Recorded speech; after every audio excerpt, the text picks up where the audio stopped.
Hello everybody, this is Maniac for Bricks, and I'm here today with set number 70107, Skunk Attack from LEGO Legends of Chima. This set was released in 2013. It is ages 6 to 12. It has... I gotta check. It has 87 pieces and one minifigure. This retailed originally for $14.99, but you could find it on discount nowadays. Sometimes at Target it can be down to even $10, which is kind of okay. Let's take a closer look at this set now. And unfortunately, I don't have the instructions with me, so I can't show you what they look like.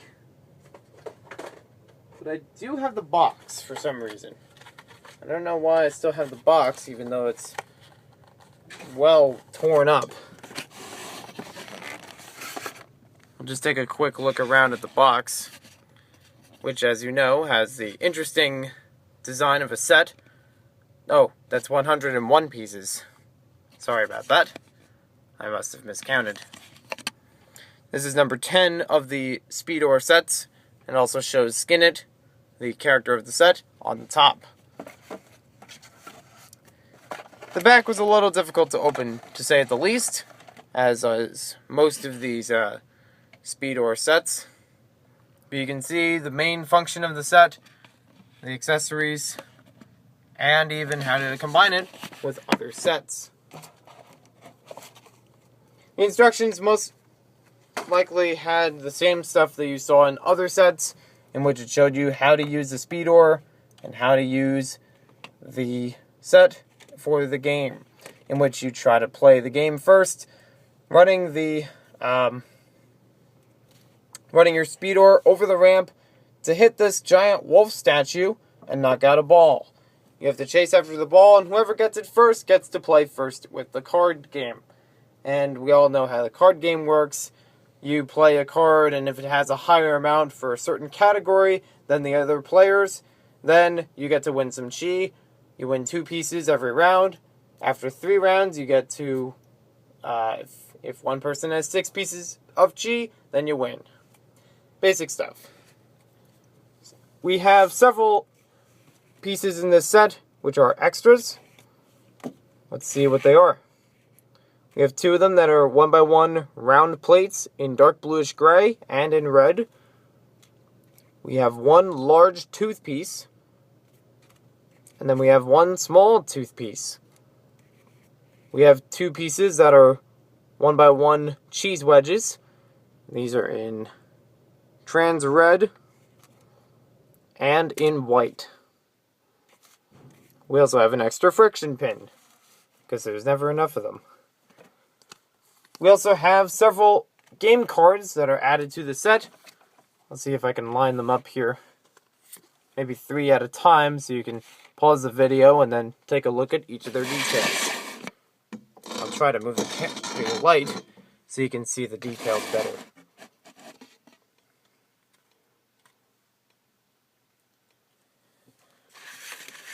Okay, and then we'll take a look at the other 2 cards, in which there is a total of 5 of them.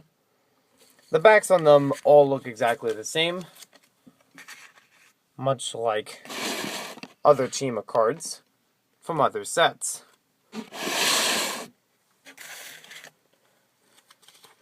I'm definitely taking my time with this, aren't I?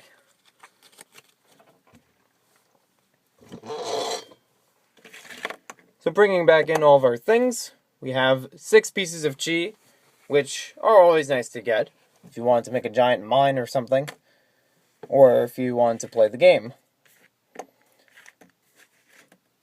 We have 3 different models. We'll start with Skinnet and his Speedor. This is the way you remove them, because they sit in there cozy. I'll move some of the accessories out of the way so we can see him better. I'll give him a little stand to put him on. I forget if he's a good guy or a bad guy, but something tells me he might not. I think he's a good guy. I remember in the first few episodes of the Chima TV show, he seemed to be a good guy. And he's got a lot of nice printing on him. It's a little hard to reuse, though, for just a skunk character or a costume, considering that some of it has a tribal outfit on. You also have a little bit of back printing, but it's somewhat obscured by the tail, a new piece that is used for only 2 figures, this being one of them. It's attached by a bracket, unlike later characters such as Rocket Raccoon or Scratchy from The Simpsons, in which it would have it attached by the waist. We have 2 faces on Skinnet. There's a look at one, he looks a little bit tired. And then we have one, he looks a little bit more awake. He's got a friendly look on him. I kind of like it. And we'll see it the other way. He might look a little worried. He also carries 2 weapons, which we saw earlier in the cards. Basically a whip and a chi-powered spear with a leaf on it. We also have a small add-on to the Speedor, which we also saw earlier, as some kind of vine piece. So we'll stick him on here and get a better look at his Speedor, which has a lot of printing on it. I kind of like the printing on the Speedor because it has some of a natural feel, but also I like the checkered pattern on both sides, almost as if it's more of a racing car. He also comes with a red Speedor ripcord, so that he can race. Next up we have a small ramp, and pretty simple. You got some vines on the ends, some small teeth pieces, and a simple plate here. We also have some line pieces on the back, which help it stand up. I actually like that line piece, just for things other than a ramp, though. And then next up, lastly, we have the main build. This is a giant wolf statue, which has a lot of cool details. I wish they made something like these for some of the wolf tribe vehicles, because this is pretty cool looking. You got the eyes, nose, everything just seems to stand out. You even have teeth on the bottom and a mouth on the inside. Now, as you saw there, you just simply have to knock over the head, and it kind of releases the ball. I've had a few times where it didn't release it right away, or it might have just, sat too still. But if you give it enough effort with the actual Speedor, I'm sure it'll pop out. If you wanted to, you can take the target off of the back of the head and just use it as a giant statue. That way it, it's easily removable. It looks pretty good. Let me see if I can try it out in the small space I have and see if I can get him going.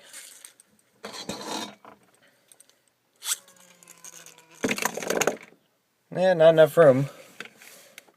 Alright, I'll move it out this way. This is definitely a relaxing day for reviewing, so I'm taking my time with this.